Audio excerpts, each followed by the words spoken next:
انشالله الرحمن هم دخینا مبحث شب و لیلت القدر که گره چند مزنت طرف خدای تعالی جل علا. بسم الله الرحمن الرحیم. خدا جل علا امر کرد إن أنزلناه في ليلة القدر ما نازل كره أو قرآن شو ليلة القدر دا شاكي جورا عظيم دا طرف خدای تعالی. که ملائکت خدای جل وعلا اذن خدای تعالی او قرآن لوح محفوظ ورگرت تمامی اینه اسمان دنیا بیت العزوی. بیت العزوی جبرائیل علیه السلام قدر 23 سال او قرآن جمله جمله آیت سا پیغمبریم علیه السلام نازل کرم.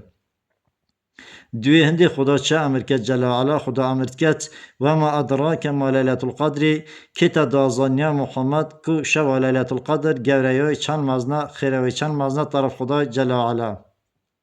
دوی هندی خدا جل وعلا امر کرد لیلت القدر خیر من الف شهر.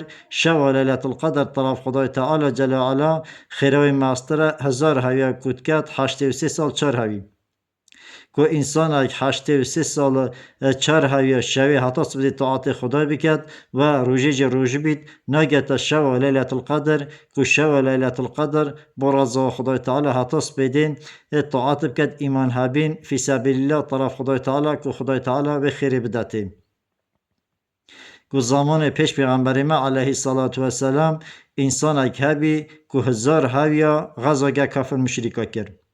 وقتی که جبرائیل علیه السلام اما بحسب پیغمبر ما خواند علیه السلام و اصحاب پیغمبر حاج بی بردا گریه. پیغمبر علیه السلام تمنا خدای خو خواست دعا خدای خو خواست گفت یا ربی عمر امتام کیما و عمل وجی کیما.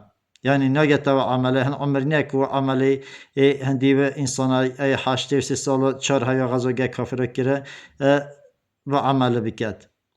ایجا خدای جل وعلا چه امر کرد؟ خدای جل وعلا او امر دا پیغمبر لیلت القدر خیر من الف شهر یا محمد شو لیلت القدر بوتا امتاتا چهتره هزار هیا کو او انسان هزار هیا کافر غذا کره شاکی کو امتاتا اکل امتاتا بر رضا خدای تعالی طاعت بکت حتی سپیده خیره و ماستره خیره و زورتره. دوی هند خدا جل وعلا چه امر کرد؟ تنزل الملائکه و روح فیها باذن ربهم من کل امرین.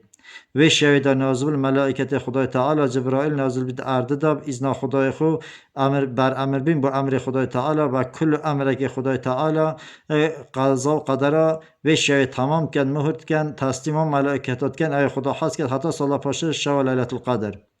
و شوانیه که شعبان تینا نویسین اما تینا راسوندن حتی شو لیلت القدر او حکم تینا را بارن.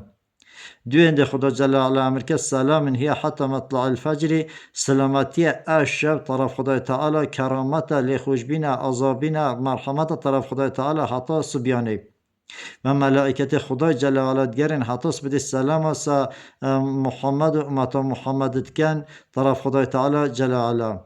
انشالله ام همه بخوبای شای راست نوان دهه که دیوکا و رمضانه جدی حتاس بده نانوین ذکر خدای کن تسبیحات تا خدای کن شانیجا کن نویجا تسبیحات کن انشالله دی بلیلت القدر کن دی بو اکدوش دعا خوازین آمین والحمد لله رب العالمین.